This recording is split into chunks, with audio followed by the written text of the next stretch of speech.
महिमा के श्रवण का लाभ प्राप्त होता है। आप श्री गोधाम महातीर्थ पथमेड़ा की जब परिक्रमा करें तो धन्वंतरी गौ सदन में अवश्य पधारिए।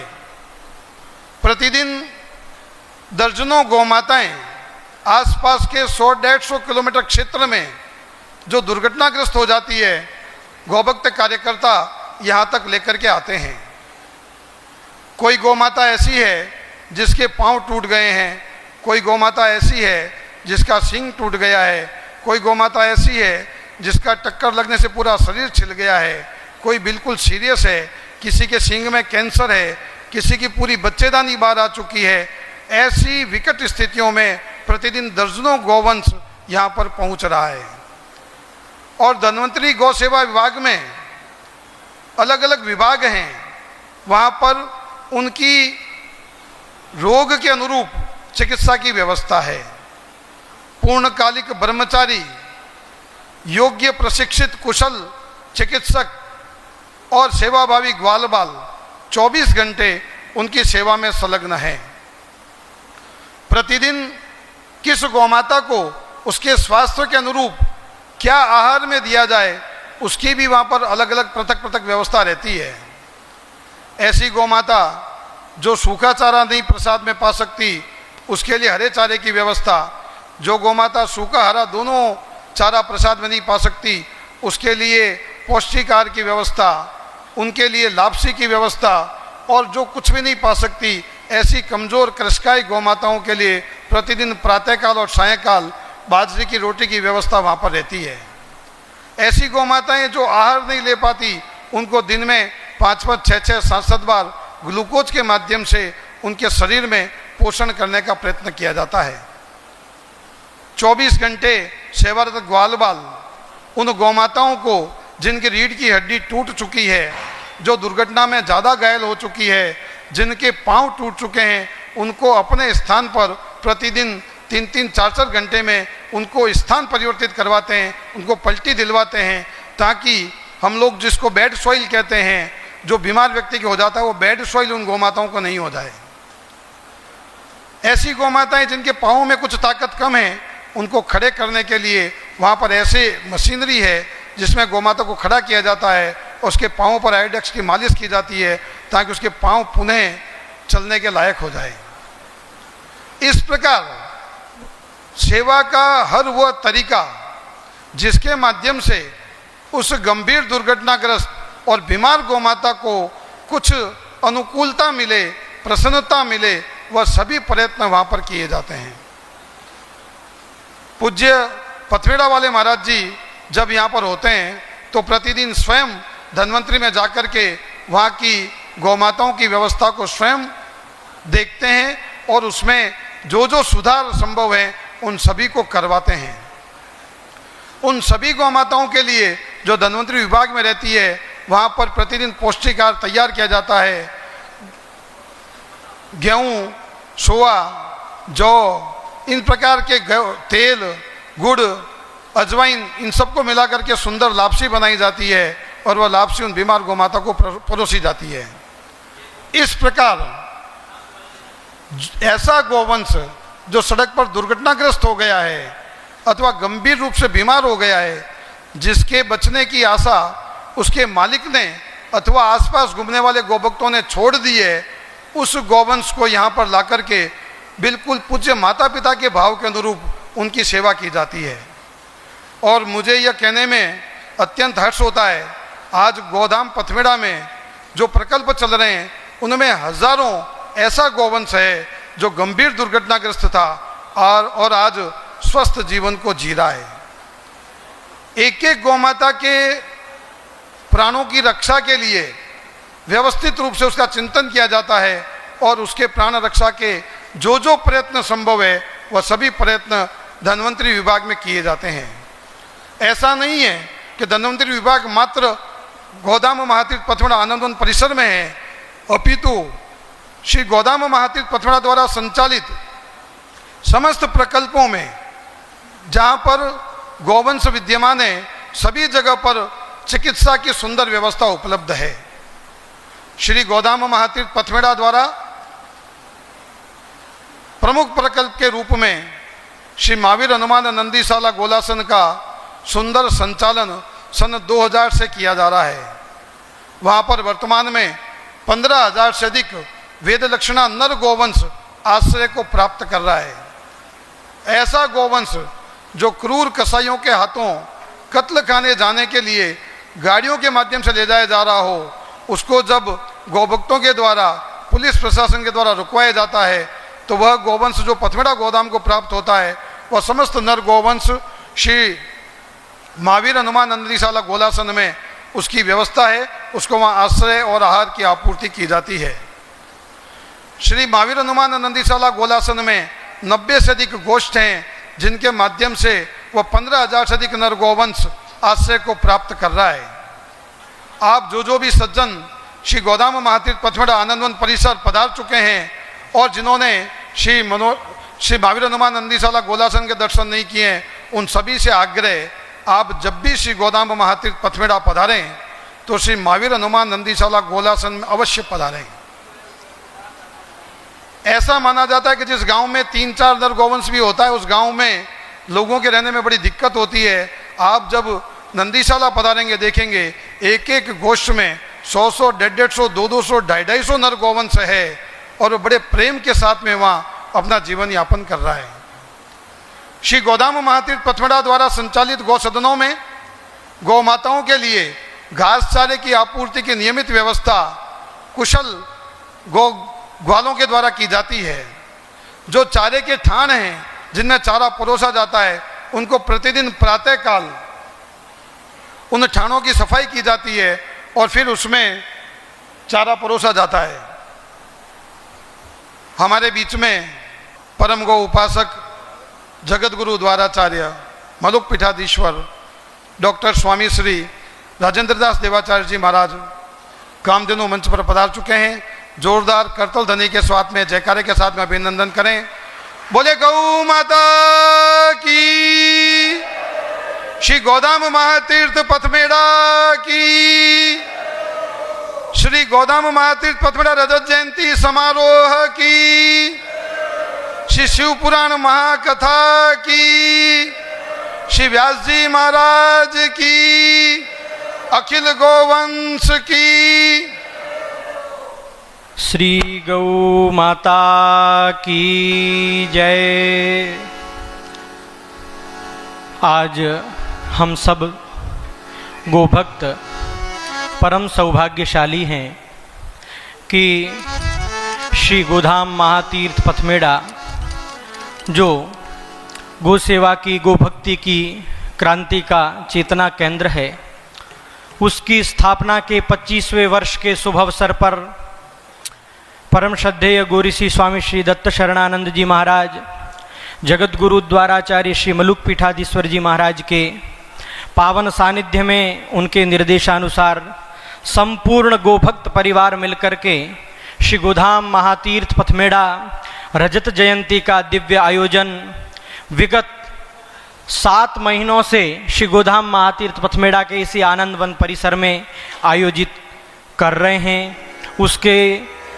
उसके अंदर होने वाले सत्संग का लाभ प्राप्त कर रहे हैं, पूज्य संतों का दर्शन कर रहे हैं। आज यह परम पावन अवसर है कि इसी रजत जयंती समारोह के अंतर्गत परम पूज्य पथमेड़ा वाले महाराज जी के श्री वेदलक्षणा चातुर्मास गोमंगल महोत्सव की मंगलमयी अवधि के अंतर्गत परम पवित्रतम श्रावण मास में जगत गुरु द्वाराचार्य श्री मलुक पीठाधीश्वर जी महाराज के मुखारविंद से आप हम सभी गोभक्त शिव महापुराण की मंगलमयी कथा के माध्यम से आने वाले 9 दिवस पर्यंत सत्संग लाभ प्राप्त करने वाले हैं। मैं सभी गोभक्तों से निवेदन करूंगा कि यह ठाकुर जी की अहेतु की कृपा है, गौ माता का वात्सल्य है कि हम सब लोगों को ऐसा अवसर प्राप्त हुआ है। हम सभी लोगों को इस अवसर का संपूर्ण लाभ प्राप्त करना है। मैं निवेदन करूंगा व्यासपीठ पूजन के लिए हमारे सूरत महानगर के पधारे हुए सभी गोभक्तों के नाम में यहाँ से उच्चारित करूंगा। वे क्रम से व्यासपीठ के दाईं ओर आएंगे और व्यासपीठ पूजन करके पुनः अपने स्थान पर विराजमान हो जाएंगे। हमारे सूरत गौसेवा समिति के अध्यक्ष श्री किशोर सिंह जी नेता, श्री प्रमोद जी कंसल, श्री मालाराम जी मनोरा, श्री प्रकाश जी बरलूट, श्री बाबूलाल जी मनोरा, श्री मूल सिंह जी कारोलिया, श्री बिहारी लाल जी सूरत बसंत, श्री शंकर लाल जी लुम्बा जी मनोरा, श्री अशोक कुमार जी जोधा जी मनोरा, श्री जबर सिंह जी भागली सूरत, श्री जेठू सिंह जी बसंत, श्री डायालाल जी, श्री लक्ष्मण जी जावाल, श्री बसंत जी बराड़ा, श्री विनू भाई पटेल, श्री नंदलाल जी कुमावत, श्री अर्जुन सिंह जी नेत्रा, श्री रमेश जी बसंत। जिन गोभक्तों का मैंने यहाँ से नाम उच्चारित किया है वे व्यासपीठ के दाईं ओर आपको विप्र देवता पूजन के लिए पुष्प हाथ में देंगे। व्यासपीठ पर आपको पुष्प अर्पित करना है। श्री गौ माता की जय। ध्याये नित्यं महेशं रजतगिरिनिभं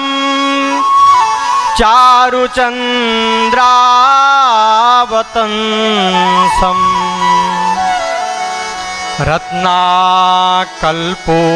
रत्नाकल्पोज्ज्वलांगं परशुमृगवरा भीतिहस्तं प्रसन्नं पद्मासीनं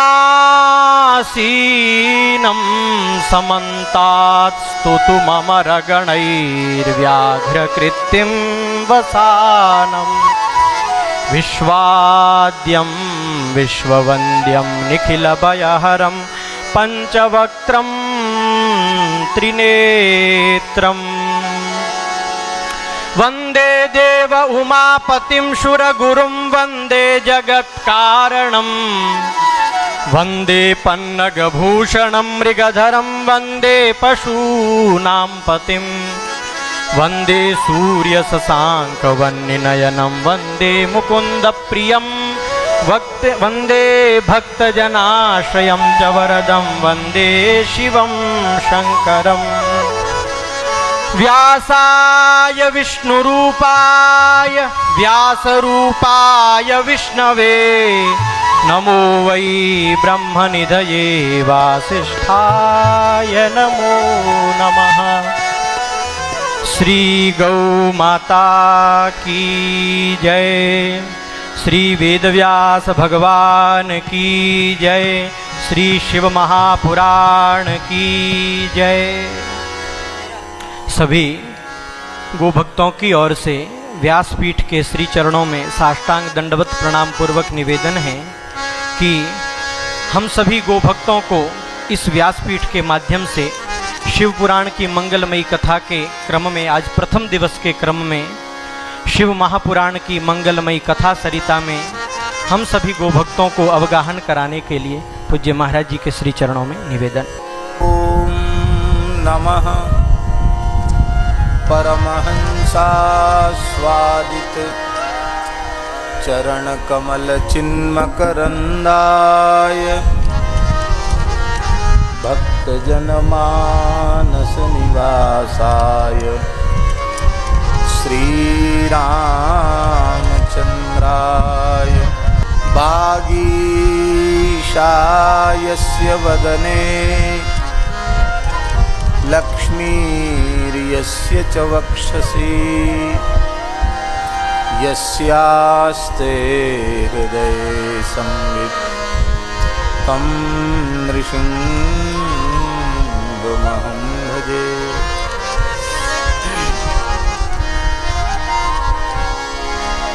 विश्वसर्ग विसर्गादि नवलक्षणलक्षितम्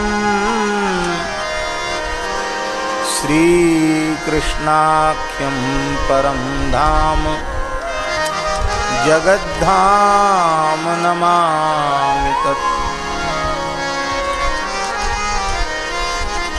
नमो गोभ्यः श्रीमतीभ्यः सौरभेयीभ्य एव च नमो ब्रह्मसुताभ्यश्च पवित्राभ्यो नमो नमः। बहुले समंगे यकुतो भये च क्षेमे च सख्ये वहि भूयसी च यथा पुरा ब्रह्मपुरे संवत्सा शतक्रतोर्वज्रधरस्य यज्ञे भूयश्च या विष्णुपदे स्थिताया विभावशोश्चापि पथे स्थिताया देवाश्च सर्वैः सह नारदेन प्रकुर्वते सर्वसहेतिनाम्। मन्त्रेणैते नाभिवन्देत यो वै विमुच्यते पापकृतेन कर्मणा लोकानवाप्नोति पुरन्दरस्य गवां फलं चन्द्रमसोद्युतं च एतं हि मन्त्रं त्रिदशाभिजुष्टं पठेत्तु यः पर्वसु गोष्ठमध्ये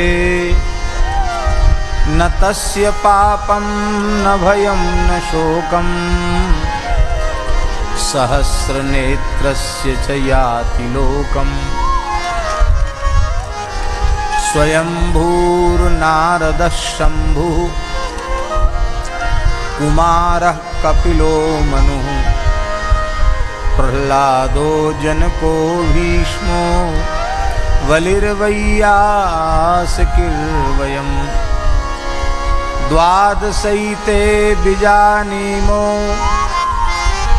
धर्मं भागवतं भटाः गुह्यं विशुद्धं दुर्बोधं यज्ञात्वामृतमश्नुते। प्रह्लाद नारद पराशर पुंडरीक व्यासाम्बरीश शुक शौनक भीष्मदाल्भ्यां रुक्मांगदार्जुन वसिष्ठ विभीषणादीन् पुण्यानिमान् परम भागवतान् नमामि। वाञ्छाकल्पतरुभ्यश्च कृपा सिन्धुभ्य एव च पतितानां पावनेभ्यो वैष्णवेभ्यो नमो नमः। सीतानाथ समारंभां श्रीरामानन्दार्य मध्यमाम् अस्मदाचार्यपर्यन्तां वन्दे गुरुपरम्पराम्। यस्यांके च विभाति भूधरसुता देवा पगामस्तके बाले बालविधुर्गले यस्योरशिव्यालराट् सोऽयं भूतिविभूषणः सुरवरः सर्वाधिपः सर्वदा शर्वः सर्वगतः शिवः शशिनिभः श्रीशंकरः पातु माम्। कुंद इंदुदर गौरसुंदरम् अम्बिकापतिमभीष्टसिद्धिदम् कारुणिककलकञ्जलोचनं नौमि शङ्करमनङ्गमोचनम्। असितगिरिसमं स्यात् कज्जलं सिन्धुपात्रे सुरतरुबरुशाखा लेखनी पत्रमुर्वी लिखति यदि गृहीत्वा शारदा सर्वकालं तदपि तव गुणानामीश पारं न याति। तव तत्त्वं न जानामि कीदृशोऽसि महेश्वर यादृशोऽसि महादेव तादृशाय नमो नमः। नारायणं नमस्कृत्य नरं चैव नरोत्तमं देवीं सरस्वतीं व्यासं ततो जयमुदीरयेत्। भक्त भक्ति भगवंत गुरु चतुर्नाम बपुएक इनके पद वंदन किए नाशे विघ्न अनेक। बंदौ गुरुपद कंज कृपा सिंधु नर रूप हरि महामोह तम पुंज जासु वचन रवि कर निकर। कुंद इंदु समदेह उमा रमण करुणा अयन जाहि दीन पर नेह करहु कृपा मर्दन मयन। श्री राम जय जय राम। श्री राम जय जय राम। श्री राम जय जय राम। श्री राम जय जय राम। श्री राम जय जय राम। श्री राम जय जय राम। श्री राम जय जय राम। श्री राम जय जय राम। जयति शिवा शिव जानकी राम। जयति शिवा शिव जानकी राम। जयति शिवा शिव जानकी राम। जयति शिवा शिव जानकी राम। गौरी शंकर सीताराम। गौरी शंकर सीताराम। जयति शिवा शिव जानकी राम। जयति शिवा शिव जानकी राम। गौरी शंकर सीताराम। गौरी शंकर सीताराम। जयति शिवा शिव श्यामा श्याम। जयति शिवा शिव श्यामा श्याम। जयति शिवा शिव राधिका श्याम। जयति शिवा शिव राधिका श्याम। गौरी शंकर राधे श्याम। गौरी शंकर शंकर राधे श्याम। श्री राम जय राम जय जय राम। श्री राम जय राम जय जय राम। जय शंकर शंकर शंकर। जय शंकर जय शंकर शंकर। जय शंकर कैलाशपति। जय शंकर कैलाशपति। जय शंकर शंकर शंकर। जय शंकर जय शंकर शंकर। जय शंकर माँ पार्वती। जय शंकर माँ पार्वती। श्री राम जय जय राम। श्री राम जय जय राम।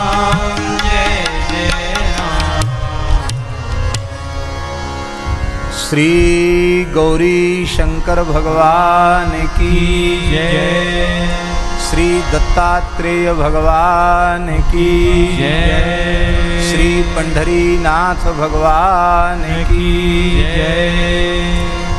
श्री सीता रामचंद्र भगवान की जय। श्री वृंदावन बिहारी लाल की जय। श्री यमुना महारानी की जय। श्री गिरिराज महाराज की जय। श्री 84 कोस ब्रजमंडल धाम की जय। यज्ञेश्वरी जगत जननी गौ माता की जय। श्री शूरश्याम गोधाम की जय। श्री जड़खोर गोधाम की जय। श्री पथमेड़ा गोधाम की जय। श्री मनोरमा गोलोक महातीर्थ की जय। श्री नंदीशाला गोलासन की जय। श्री मनोरमा गोमाता की जय। श्री समृद्धि गोमाता की जय। श्री रजत जयंती महामहोत्सव की जय। श्री शिव पुराण कथा महामहोत्सव की जय। सब संतन की जय। सब भक्तन की जय। सब विप्रन की जय। समस्त ब्रजवासीन की जय। श्री गोपीश्वर महादेव की जय। सब संतन की जय। जय जय श्री राधे। जय जय श्री सीताराम। हर हर महादेव। हरिशरणम भक्तवांछा कल्पतरु भक्तवत्सल शरणागत वत्सल भगवान श्री हरि की महती कृपा करुणा से श्री आनंद वन गोधाम महातीर्थ पथमेड़ा की इस पवित्र स्थली में हम लोग विराजमान होकर के श्री शिव महापुराण के माध्यम से सत्संग लाभ प्राप्त करने जा रहे हैं। भगवान शिव सर्वांतर्यामी हैं। श्रीमद् भागवत में शुकदेव जी का वचन है, धारयिष्यति वेगम रुद्रस्त्वात्मा शरीरिणाम यस्मिन्नोतप्रोतमिदं विश्वं शाटी व तंतुषु। भगवान शिव प्राणी मात्र की आत्मा है। शरीरिणाम आत्मा, देहधारियों की आत्मा भगवान शिव है। भगवान शिव को अष्टमूर्ति कहा जाता है। अष्टमूर्ति सनातनः। उन भगवान शिव की 8 मूर्तियों में एक मूर्ति आत्मा भी है। आत्मा के रूप से भगवान शिव संपूर्ण प्राणियों के अंतःकरण में विराजमान है।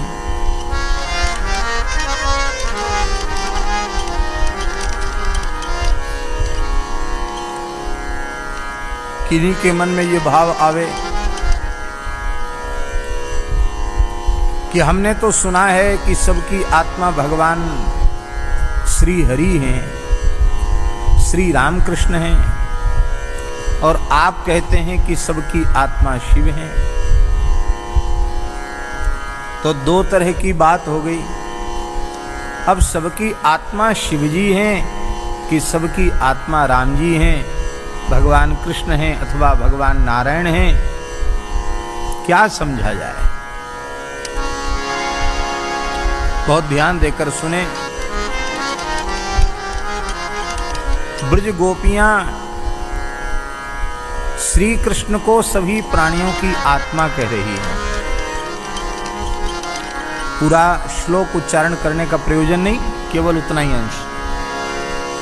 प्रेष्ठो भवांस्तनुभृतां किल बंधुरात्मा।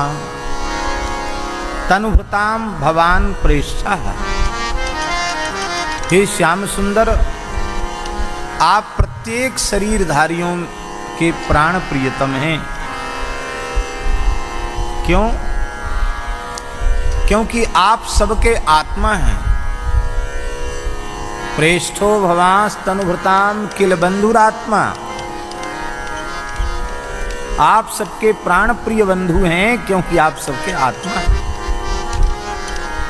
अब यहां सुखदेव जी गोपियों के माध्यम से श्री कृष्ण को सबकी आत्मा कह रहे हैं, और उधर श्री सुखदेव जी महाराज, व्यास जी महाराज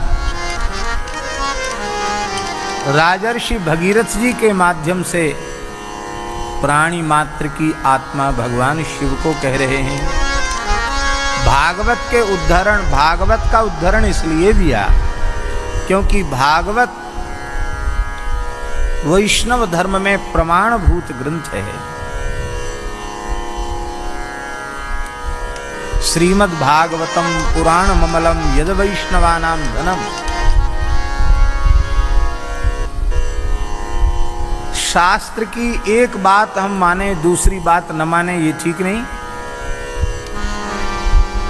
एक ही शास्त्र में, एक ही महापुरुष के व्याख्यान में ये 2 प्रकार की बात आई है, तो इसको हमें इसी रूप में समझना पड़ेगा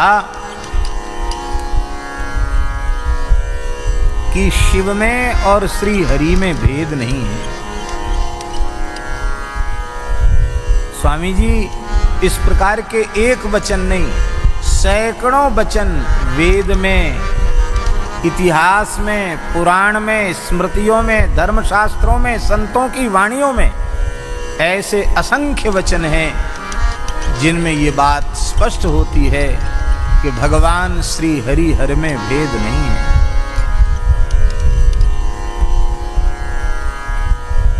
शिवस्य हृदयं विष्णु, विष्णोस्य हृदयं शिवः।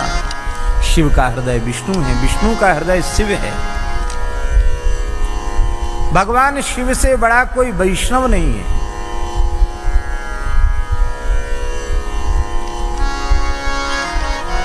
श्रीमद् भागवत के 12वें स्कंद में अंतिम अध्याय में निम्न गानाम यथा गंगा देवानाम अच्युतो यथा वैष्णवानाम यथा शंभु पुराणानामिदं तथा। जैसे नदियों में श्री गंगा जी श्रेष्ठ हैं, जैसे देवताओं में भगवान अच्युत श्रेष्ठ हैं, श्री हरि श्रेष्ठ हैं, ऐसे ही वैष्णवों में भगवान शिव सबसे श्रेष्ठ हैं। और पुराणानाम इदम भागवतम, ये श्रेष्ठ है। जैसे वैष्णवों में सबसे श्रेष्ठ वैष्णव भगवान शिव हैं, इसी प्रकार से शैवों में सबसे श्रेष्ठ शैव भगवान श्री हरि ही हैं, भगवान श्री रामकृष्ण ही हैं। इनसे बड़ा शिव भक्त न भूतो न भविष्यति। ये महान शिव भक्त हैं।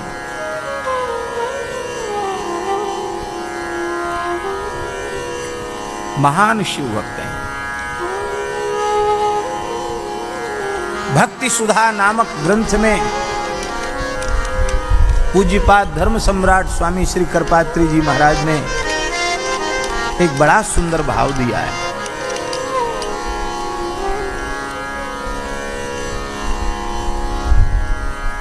वे कहते हैं कि दोनों देवता गुणातीत हैं, त्रिगुण से ऊपर उठे हुए हैं, सनातन परमात्मा ही हैं, हरिहर। किंतु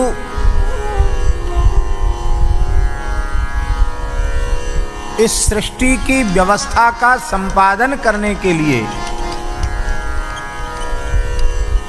गुणातीत होते हुए भी त्रिगुण को स्वीकार करते हैं।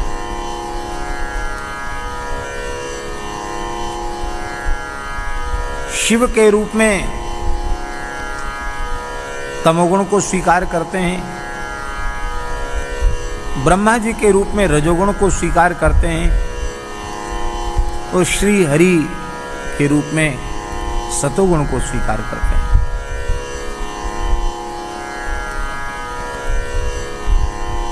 गुण के अनुसार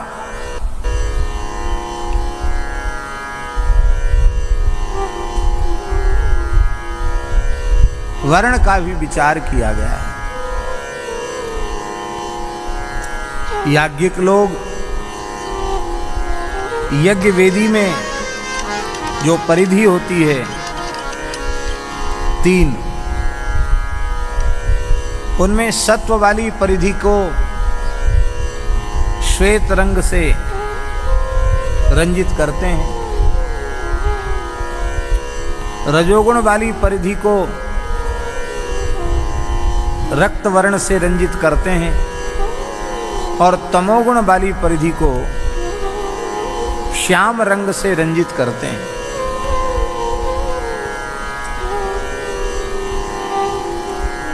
स्पष्ट है सत्वगुण का रंग श्वेत, रजोगुण का रंग रक्त, और तमोगुण का रंग कृष्ण काला। तो श्री करपात्री जी लिखते हैं, यद्यपि दोनों देवता गुणातीत हैं, लेकिन यदि गुण के वर्ण का विचार किया जाए तो शंकर जी का रंग तो होना चाहिए काला। तमोगुण को स्वीकार किया है ना, और श्री नारायण का रंग होना चाहिए श्वेत कपूर के समान गौर वर्ण, क्योंकि उन्होंने सत्वगुण को स्वीकार किया है। लेकिन ये कलर बदल कैसे गया, रंग कैसे बदल गया, नारायण श्याम कैसे हो गए, और भगवान शिव कर्पूर के समान कुंद और इंदु के समान गौर कैसे हो गए। स्वामी जी भाव देते हैं, लगता है कि निरंतर भगवान शिव का ध्यान करते करते उनका जो रंग है वो तो भगवान नारायण में आ गया। गुण के अनुसार श्याम रंग है ना, तो शिव का ध्यान करते करते उनमें श्याम रंग आ गया, और भगवान श्री हरि शुक्ल हैं, उनकी शुक्लता का ध्यान करते करते करते करते भगवान शिव कर्पूर गौरम करुणावतारम संसार सारम भुजगेन्द्रहारं सदा वसन्तं हृदयारविन्दे भवं भवानी सहितं नमामि।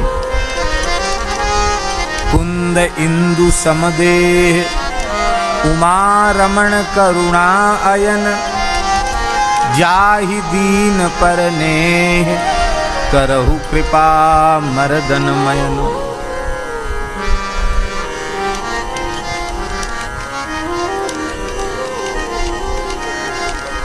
दोनों एक रूप ही है।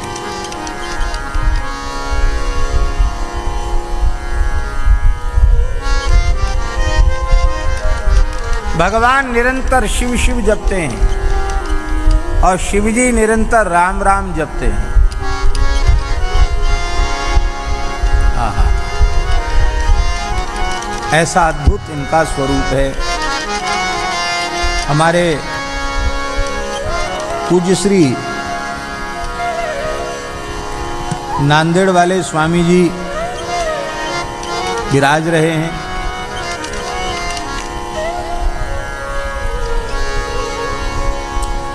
बड़े दिव्य महापुरुष हैं और नांदेड़ से भक्त मंडल भी आया है। बड़ा सुंदर देवादत्ता का अखंड नाम संकीर्तन भी चल रहा है।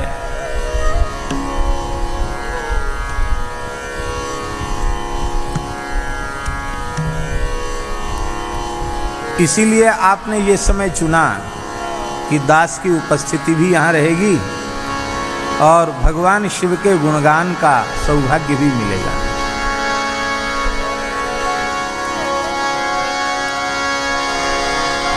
भगवान शिव के गुणगान का भी सौभाग्य मिलेगा।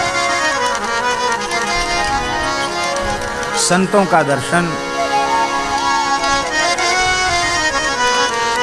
हृदय को आह्लादित करने वाला है।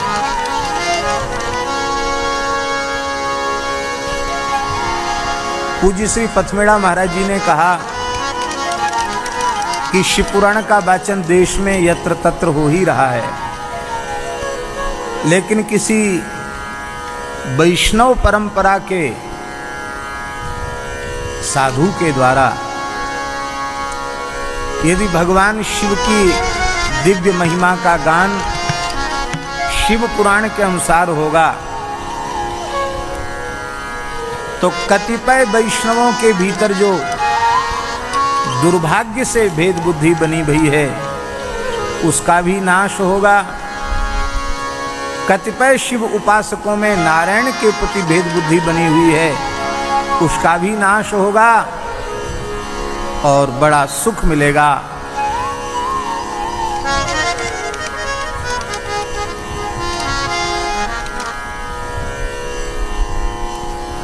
भाई देखो, हमारे ऊपर तो भगवान शिव की कृपा हमारे श्री रामकृष्ण नारायण से ज्यादा है। शिव जी की अपार कृपा है, अनंत कृपा है।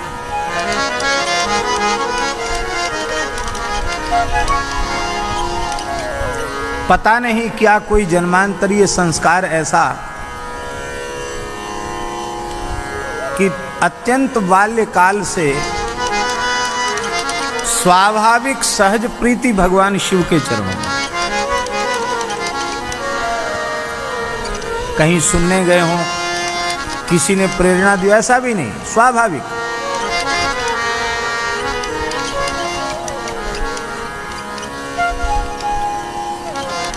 बहुत छोटी अवस्था में भी नदी गए और नदी से एक शिवलिंग के आकार की शिला लेके आए। अब हमारे ठाकुर जी को सब उसमें तो विराजमान करने नहीं देंगे, तो तुलसी जी में हम उनको विराजमान करके रखते हैं और बिल्वपत्र, तुलसी, दूर्वा, दूध सब उनको अर्पित करते हैं। खेल खेल में भी उन्हीं की पूजा करते हैं, ध्यान में भी, स्वप्न में भी उन्हीं की कृपा विशेष होती है। और जब अपने मन से तिलक लगाते, ऐसे तो चंदन लगाते, तो त्रिपुंड ही लगाते। किसी ने बताया नहीं था, स्वाभाविक। और इस शरीर के पिताजी त्रिपुंड के ऊपर ऊर्ध्वपुंड लगा देते, वो भी ठीक।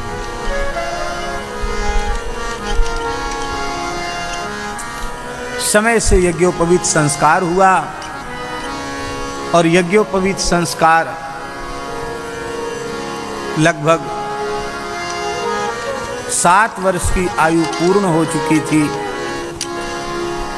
8वीं में प्रवेश था और उसी समय दास का यज्ञोपवीत संस्कार। काशी के पूज्य गुरुदेव श्री स्वामी मंडलीकर जी महाराज परम वैदिक थे। मूल में तो महाराष्ट्र के विप्र देवता थे उनके पूर्वज, पर काशी के बहुत अच्छे वैदिकों में उनका स्थान था। उनके अनुग्रह से जिस आयु में विप्र बालक का यज्ञोपवीत होना चाहिए, भगवत कृपा से संयोग से उसी आयु में यज्ञोपवीत संस्कार संपन्न हुआ।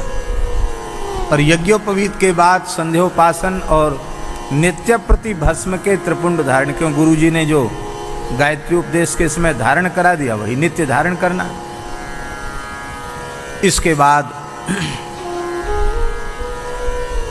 परम पूज्य प्रातः स्मरणीय अनंत श्री समलंकृत पूज्यपाद स्वामी श्री शरणानंद सरस्वती जी महाराज बरुआ सागर वाले स्वामी जी, जो परम पूज्य जगत गुरु शंकराचार्य श्री स्वामी ब्रह्मानंद सरस्वती जी के कृपा पात्र थे। पूज्य करपात्री जी श्री स्वामी अखंडानंद सरस्वती जी प्रभृति महापुरुषों के खास गुरु भ्राता थे, गुरु भाई थे। और पूज्य श्री करपात्री जी महाराज परम श्रद्धेय स्वामी शरणानंद सरस्वती जी के संबंध में कहते थे, इस कलिकाल में सन्यास धर्म का अक्षरशः पालन करने वाला कोई महापुरुष किसी को देखना है, दर्शन करना है, तो मेरे गुरु भाई स्वामी शरणानंद सरस्वती जी। ऐसा अद्भुत उनका जीवन, अद्भुत जीवन। अपने संपूर्ण जीवन में कंचन और कामनी का स्पर्श उन्होंने नहीं किया।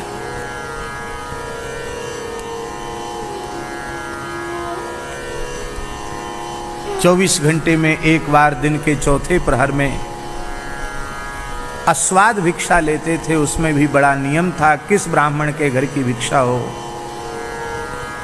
किसका अन्न हो, किन लक्षण वाला विप्र हो।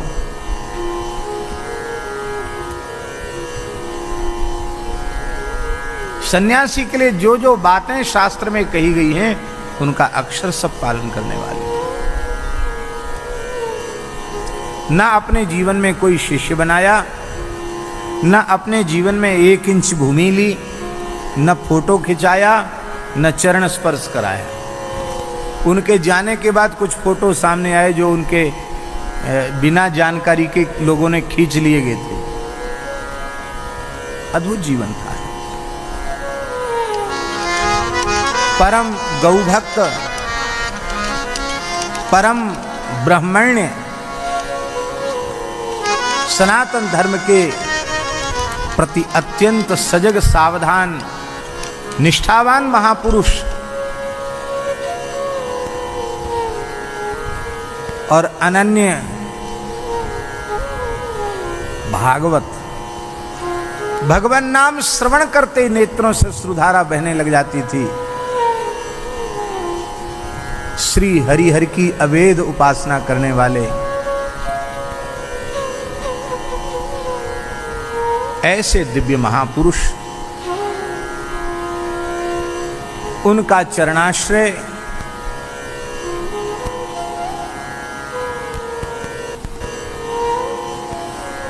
लगभग 10 वर्ष की आयु में प्राप्त हुआ और 1 वर्ष उनकी चरण सन्निधि का सौभाग्य मिला। उनके ब्रह्मलीन होने के अनंतर पूज्य सद्गुरुदेव अनंत श्री समलंकृत भक्तमाल भाष्यकार प्रातस्मरणीय श्री भक्तमाली जी महाराज, जिनकी कृपा से 2003 में पहली बार इस गोलोक महातीर्थ आनंदवन पथमेड़ा गोधाम का दर्शन हुआ। ऐसा लगता श्री गुरुदेव भगवान ने ही इस गोलोक की प्राप्ति इस दास को कराई, और उस पहली यात्रा के साक्षी दो महापुरुष बैठे हैं, श्री अनंत दास जी महाराज, श्री मोहनदास जी महाराज।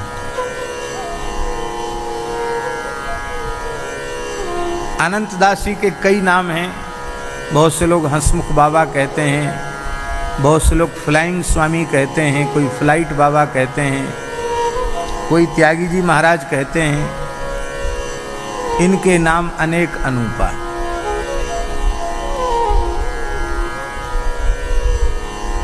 तो देखिए सहज संयोग 2003 में ये पधारे थे और अब रजत जयंती चल रही है, तो उसमें भी आपकी मंगलमयी उपस्थिति इस आयोजन में हुई है। तो 2003 में पूज्य गुरुदेव के ही साथ संतों के साथ यहाँ आना हुआ, और पूज्य पथमेड़ा महाराज जी के और महाराज जी के दास के बीच में संयोजन का काम हमारे अत्यंत प्रिय श्री गिरधर गोपाल शास्त्री जी ने ये कार्य किया। और यह इनका गिरधर शास्त्री जी का एक बड़ा गुण है, लोगों को संतों से जोड़ना और संतों को भी संतों से जोड़ना। ये उनमें भगवान ने एक विशिष्ट गुण दिया हुआ है।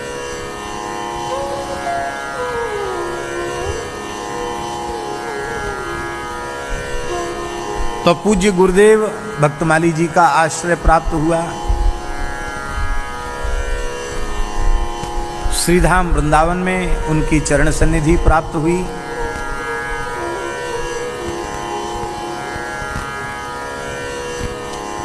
और वहीं श्रीधाम वृंदावन में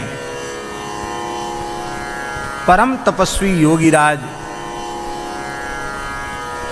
समर्थ महापुरुष, जो अपने संकल्प से भी किसी जीव को अनुभूति तत्काल करा सकते हैं, ऐसे जीवन मुक्त परम सिद्ध संत वीतराग योगीराज श्री पहाड़ी बाबा महाराज, जो संगीत के भी बड़े मर्मज्ञ विद्वान थे। किसी जमाने में जब रियासती शासन था, तब संगीत की गोष्ठियां वृंदावन में शाह बिहारी मंदिर में हुआ करती थी, टेढ़े खंबे वाला मंदिर। और उसमें जब विशेषकर ध्रुपद धमार का आयोजन होता था बड़े स्तर पर, तो वृंदावन में ध्रुपद धमार हो तो पखावज के लिए महाराज जी को ही लोग प्रार्थना कर देते, पखावज आप बजाएंगे। तबला बहुत मीठा बजाते थे, पखावज तो बजाते ही थे, तबला भी बहुत मीठा बजाते थे, गाते बहुत अच्छा थे। और सितार उनका मुख्य विषय था। रामदासी घराने से उन्होंने सितार की विद्या प्राप्त की, वीणा बजाते थे। तो हमारा उनसे भी मिलना श्री गुरुदेव की कृपा से, भगवान शिव की कृपा से हुआ। उनका नाम और दूर से दर्शन तो बहुत समय से करते ही थे, सुनते थे, लेकिन संतों में प्रसिद्धि थी कि वो साक्षात नरसिंह भगवान है, तो लोग डर लगता था उनसे। और उनके यहाँ एक संत विराजते थे, पूज्य श्री कवि जी गुरु जी, बहुत अच्छे विद्वान थे। नेत्र ज्योति चली गई थी उनकी, हमको उन्होंने कृपा पूर्वक कुछ पढ़ाया भी, और हम उनको रामचरितमानस कंठस्थ कराया करते थे। तो वे खाक चौक आ गए श्री प्रभुदत्त ब्रह्मचारी जी के यहाँ से, और अब खाक चौक में हमारा जाना बंद हो गया, तो वे महाराज जी के पास कहने गए और उनके आग्रह से हम पहली बार खाक चौक आए, पहाड़ी बाबा आश्रम खाक चौक। कुछ बूंदाबांदी हो रही थी, बरसात जैसा था वैसी थी, और महाराज जी अपने बाघंबर पर विराजमान, सिंहासन पर विराजमान, एक लंगोटी शरीर पर गोल जटा बांधे हुए और सितार बजा रहे थे। पानी रिमझिम बरस रहा था, कवि जी वहीं बैठे थे। ये निकट से प्रथम दर्शन था। हमने साष्टांग प्रणाम किया और उन्होंने पूछा कि ये कहाँ से आया। कवि जी महाराज ने परिचय दिया। महाराज विद्यार्थी हैं, ये पूज्य गुरुदेव भक्तमाली जी के शिष्य हैं और बहुत अच्छे प्रकार से पढ़ रहे हैं। अब कुछ विद्यार्थियों को पढ़ाते भी हैं, आपके आश्रम के विद्यार्थी भी इनके पास पढ़ने जाते हैं। अच्छा, वाह वाह, बहुत बढ़िया, वाह, ओहो, तो हमको कुछ सुनाओ, ऐसे बोलते थे। अब हमको बड़ा संकोच लगे, इनको क्या सुना मैं, स्वरूप भी उनका ऐसा दिव्य था। तो कवि जी ने कहा सुनाइए कुछ। तो उनके विशाल जटा मुकुट देख करके सहज ही हमारे स्मृति में यही आया, जटाटवी गलज्ज्वल प्रवाह पावित स्थले गले वलम वलंबिताम भुजंग तुंग मालिकाम डमट डमट डमट डमन निनाद मट डमर वयम चकार चंड तांडवम तनो तुन शिव शिवम। शिव तांडव का इस श्लोक हमने बोला, वो हमको ऐसे ही लगा कि शिव जी ही विराजमान है। बड़े खुश हो गए, वाह वाह वाह, अरे वाह, किसका स्तोत्र मन की, रावण कृत है। अरे रावण बड़ा पंडित था, ओहो वाह, बड़ा पंडित था। अब बड़े खुश हो गए, हमसे बोले क्या पढ़ते हो, क्या हो गया। हमने बताया ये पढ़ते हैं, यहां तक हो गया। वाह, बहुत अच्छा बहुत अच्छा। राम शब्द हो गया, पच संधि हो गई। सरल महापुरुष थे, पंच संधि को पच संधि कहते थे। राम शब्द हो गया, हम तो चुप रहे। श्री कवि जी ने कहा कि इनका लघु सिद्धांत हो गया है, सिद्धांत कौमुदी में इनका पाठ चल रहा है, तो अच्छे पंडित हैं। अच्छा अच्छा, वाह वाह, बहुत बढ़िया। हमसे बोले तो कुछ संगीत का अभ्यास है। महाराज जी संगीत का तो नहीं, तो सितार सीखोगे। हम चुप हो गए, हाँ ना, कोई उत्तर नहीं दिया।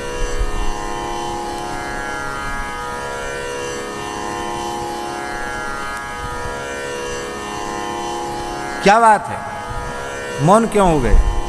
तो मैंने कहा मैं अपने पूज्य गुरुदेव भगवान से पूछूंगा, महाराज जी से पूछूंगा।